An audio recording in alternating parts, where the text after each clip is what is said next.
당나라 시대에 만당 시기에 주로 사랑에 관한 시를 많이 쓰셨던 이상은 시인의 시를 감상하겠습니다.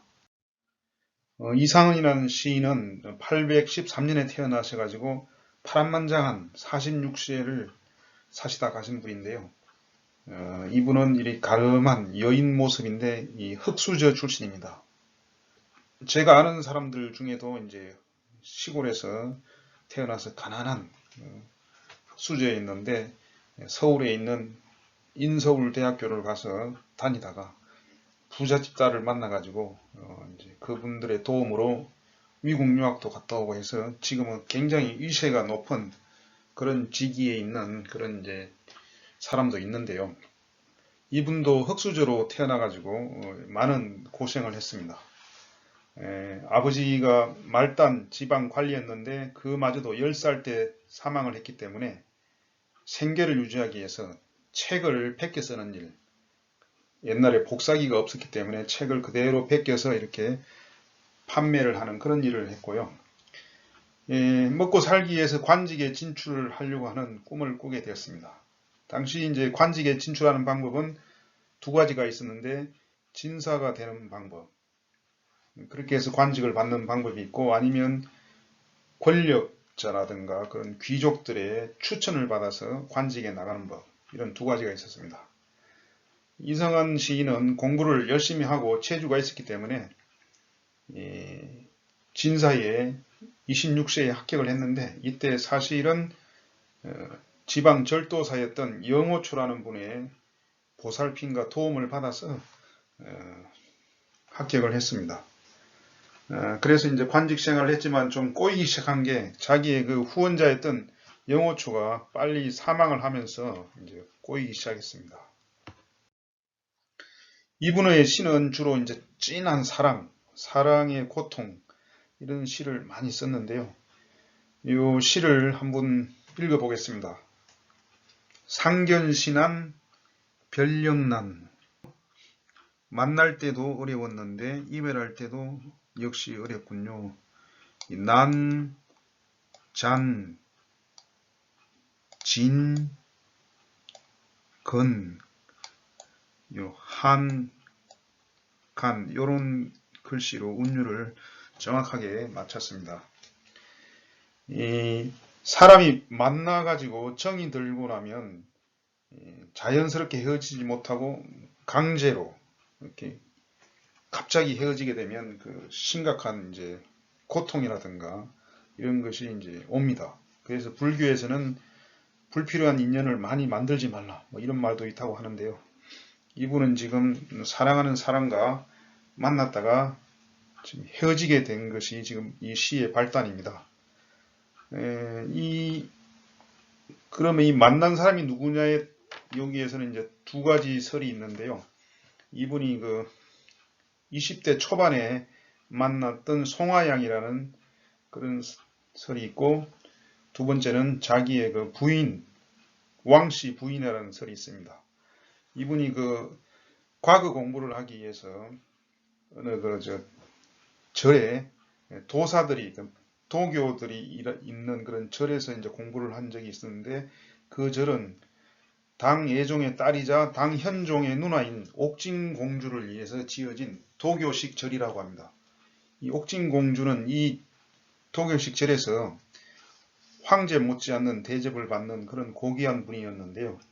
이 옥진공주를 보좌하는 궁녀 중에 한 명인 송하양이라는 사람의 그 선녀 같은 황홀한 아름다움을 보고 순식간에 한눈에 이렇게 사랑에 빠져서 공부를 하다가 몰래 이렇게 만나기도 하고, 어느 옥계라는 계곡에서 만났는데 이분의 호가 나중에 옥계로 정해집니다.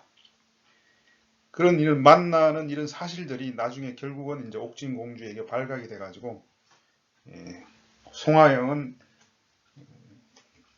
쫓겨가고, 그 궁궐로 쫓겨가고, 이 이상은 시인도 밖으로 쫓겨납니다. 이렇게 해서 이제 강제로 이별을 해서 이 시의 주제가 됐다는 설도 있고요. 또 이분 두 번째는 이분이 뒤에 후원자 왕호초의 반대 당파인 왕무원이라는 분이 있었는데, 왕무원이라는 분이 이상은 시인을 관찰하면서 그 재주를 가상하게 여겨서 자기의 딸을 소개시켜주고 결혼을 시켜서 사위로 삼았습니다. 그렇게 되면서 이제 초임 관료들이 누구나 가고 싶어하는 비서성의 교서랑이라는 그런 관직을 받고, 이 관직을 받으면 이제 출세 가도가 열리는 그런 중요한 보직이었는데요. 불행하게도 그 같은 당 동료들이라든가 그 관료들이 배신자라고 그렇게 비난을 하면서 왕따가 되는 바람에 결국은 지방의 한직으로 쫓겨가는 그런 신세가 됩니다. 지방의 한직을 전전하다가 결국 중앙의 고위직으로 진출하지 못하고 말았는데요. 이분의 이제 부인이었던 왕씨 부인이 이상은 시인이 39살 때 사망을 하면서 뒤에 이제 한 8년간을 독신으로 살다가 죽었는데, 그 독신으로 살 때 자기 부인을 그리워하면서 쓴 시라고 하는 설이 있습니다. 또 이분은 그 중간에 그 어떤 불행한 사건이 있었는데요. 그 유지라는 그 여성, 시를 좋아하는 여성이 이분의 그 시에 반해서 시를 보고 찾아왔었는데, 유지라는 분은 낙양 지방의 큰 대부호의 딸이라고 합니다. 그 부호의 딸과 이렇게 연애를 했지만은 그 여자는 결혼을 약속한 남편이 있었습니다. 남편이 아주 고위직 고관이었는데요. 이런 사실을 알고 남편이 노발대발하면서 배신감에 치를 떨다가 유지라는 여성을 사창카로 팔아 넘기면서 그 유지라는 여성을 매우 불행하게 만든 그런 사건도 있었습니다. 동풍무력 백화장, 봄바람이 시들어지니까, 봄이 끝나가니까 온갖 꽃잎이 떨어지는구나. 이 봄에는 아시다시피 파란 새싹이 돋고, 차가운 겨울바람이 물러나고 나면 파란 새싹이 돋고, 따스한 봄바람이 불면서 유채꽃이 피고 진달래, 목련화, 벚꽃, 이런 그 온갖 봄의 꽃들, 산에는 황매와 라일락, 철쭉 이런 꽃들이 피고 나비가 날고 향기가 날리면서 이제 벌들이 날고, 이런 그 화사한 계절에 사랑하는 님과 같이 있지 못하고 떨어져서 외롭게 쓸쓸하게 이렇게 보내는 것에 그런 서글픈 심정을 이제 표현했는데요. 지금 감정이 격화되고 있습니다. 춘잠도사 사방진, 봄누에는 죽어야만 실 뽑는 것이 실을 뽑는 일을 멈춘다네. 낙거성의 누식은, 촛불은 온몸을 다 태워서 이렇게 눈물이 말라야만 재가 된다네. 사랑의 고통이 끊임없이 계속되는 그런 그 고통을, 지독한 고통을 표현했고요. 이 세 번째 연에서는 더 심각해집니다. 효경단수 운빙계, 새벽에 눈을 뜨면 거울을 보면서 흰 기민머리를 뽑으면서 근심을 하고, 야음응각 월강한하네. 밤에는 시를 옴조리거나 노래를 부르다가 달빛이 차가움을 느낀다네.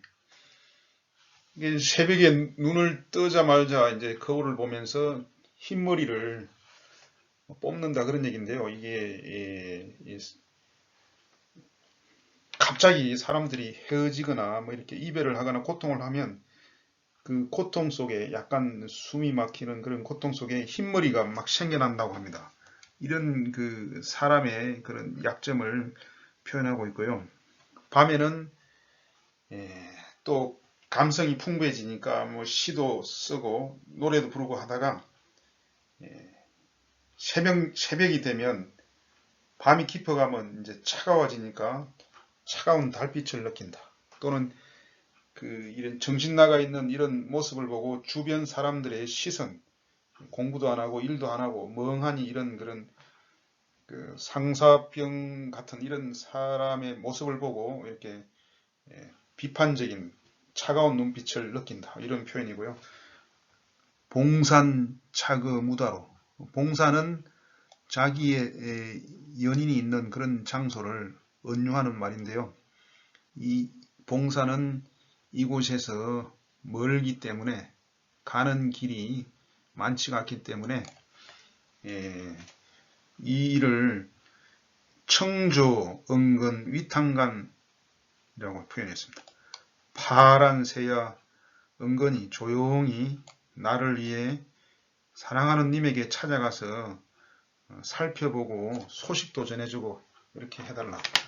이 시절에는 이런 그런 통신 시설이 없었기 때문에 이런 오로지 새가 하늘과 땅 사이를 자유롭게 날아다니는 그런 동물이기 때문에 문학에서는 신의 전령사 또는 뭐 사랑의 전령사 이런 표현으로 많이 나옵니다. 프랑스 샹송에도 이런 노래가 나오고요. 그래서 새에게 이런 서글픈 감정, 밖에 있는 새가 뭐 울기도 하고 노래도 한다. 이 새에게 자기의 그런 애절한 마음을 전하고 있습니다. 요즘에 그런 유행가보다도 더 진한 그런 사랑의 고통을 표현했는데요.